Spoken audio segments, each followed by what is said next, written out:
We're hearing that President Trump has announced that there will be a 90-day pause on reciprocal tariffs for all countries except China. In a laboratory outside Ottawa, Canada, a package has just arrived carrying the latest iPhone.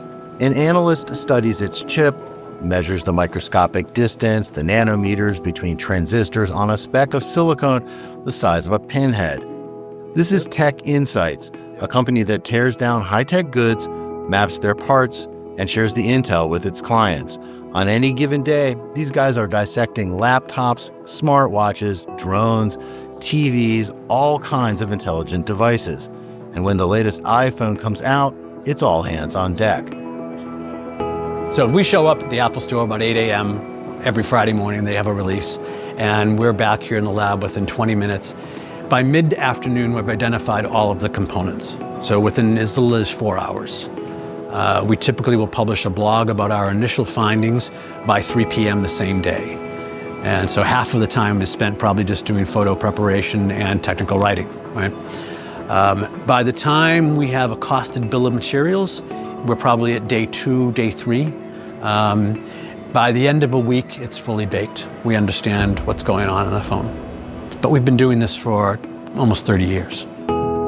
It takes nimble fingers to get at the guts of a smartphone like an iPhone. Screw by tiny screw, the layers come off. The casing, the battery, the camera, microphone, and speaker all have value. All come from somewhere. An iPhone has, for conversation's sake, about 210 pieces in it. Each one of those 210 pieces is competed by all of the multinational semiconductor companies. If we start counting screws and housings and antennas and things like that, it probably inches closer to 300. But the most vital organ, the brains of the operation, if you will, is the chip. Determining their structure and where they come from is at the heart of Tech Insights' work. Back about 10 years ago, Texas Instruments had been a dominant supplier in the mobile phone industry. We expected to see Texas Instruments inside the device, and we did, but traditionally, that Texas Instruments device would have been designed and fabricated in Richardson, Texas. When we got into the device, we saw things that were not traditionally associated with fabrication in Richardson, Texas. And we started to look at it more closely, and we realized that it was now outsourced to 2 companies. One, UMC, United Microelectronics in Taipei, and TSMC, Taiwan Semiconductor Manufacturing. They are companies adjacent to each other in Taiwan. That was a big surprise for us, but those are kind of geeky surprises. It signaled a change in the industry where people were now starting to outsource. Today, just about everything in an iPhone is outsourced somewhere, even the design. iPhones are designed by Apple teams that are global. They're all around the world. The components what's inside the iPhone, I'm going to use an example, a power management IC, which controls the battery utilization, is designed by Dialog Semiconductor. Now, Dialog could have designed that in their UK offices, they could have designed it in their German offices, or they could have designed it in their California offices. They would then have their chip, Dialog would have their chip fabricated in Taiwan by TSMC or someone else, but not fabricated in their facilities.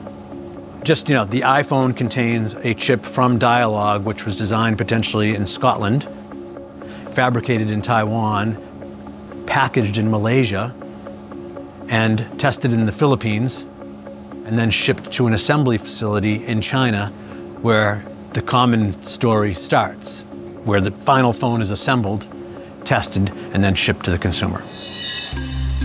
When an iPhone is shipped from China, the U.S. adds each phone and any other imports to its trade deficit with Beijing. But according to the World Trade Organization, nearly a third of products exported from China include parts and components made elsewhere. A study out of Oxford University in England suggests the U.S. trade deficit with China would be half if the so-called intermediate products were removed from the math. But teasing out the true numbers means huge amounts of work for governments, and the landscape of supply chains is complex and constantly shifting.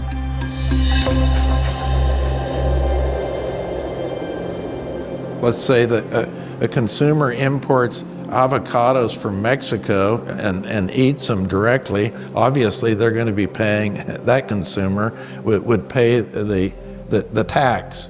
If it's brought in by a manufacturing company and used as an input, a part for a car or something, the manufacturer will pay the cost. And maybe the manufacturer of the car will be able to pass some of that cost on to the purchaser of the car. The importers, even in the United States, are trying to say, you are not punishing these countries, you're punishing us. These products are going to become more expensive with the tariffs that makes us less competitive and could potentially reduce our markets. I'm pretty worried about the impact of tariffs on developing countries, because obviously they are much weaker. So let me talk about Madagascar for a moment. So they are exporting vanilla to the United States as well as the rest of the world. So you are setting because they are not buying nothing from the United States, which is obviously because the per capita income is extremely low. You are setting a tariff of the 47%, reciprocal. Reciprocal with respect to what?